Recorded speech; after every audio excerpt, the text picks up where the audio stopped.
এই সিজনে আমি যদি পালক পনির না বানাই, সমাজ কি আমায় মেনে নেবে বলুন? সেজন্য কোমর বেঁধে নেমেই পড়লাম। তবে এটুকু বলতে পারি, আমার রেসিপিটা কিন্তু আপনাদের খুব সহজ লাগবে। প্রথমে পালং শাকটাকে 2 মিনিটের জন্য গরম জলে ব্লাঞ্চ করে নিয়েছি।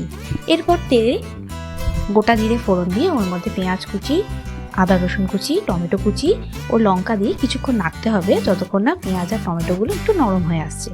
এরপর মিক্সিতে ওই পেঁয়াজ ভাজা এবং পালং শাকটাকে একসাথে পেস্ট করে নিতে হবে। তারপর আবার কড়াইতে তেল দিয়ে ওর মধ্যে ওই পেস্টটা ঢেলে দেবেন। কিছুক্ষণ ফুটলে ওর মধ্যে হলুদ গুঁড়ো, জিরে গুঁড়ো, ধনে গুঁড়ো, লঙ্কার গুঁড়ো, স্বাদ মতন লবণ ও চিনি অ্যাড করতে হবে। তারপর কাটা পনিরের টুকরোগুলো ওর মধ্যে মিশিয়ে দিয়েছি।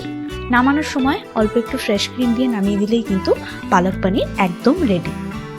ডেকোরেশনের জন্য ওপর থেকে একটু ফ্রেশ ক্রিম দিয়েছি। খেতে কিন্তু দারুণ হয়েছিল, অবশ্যই বাড়িতে ট্রাই করবেন।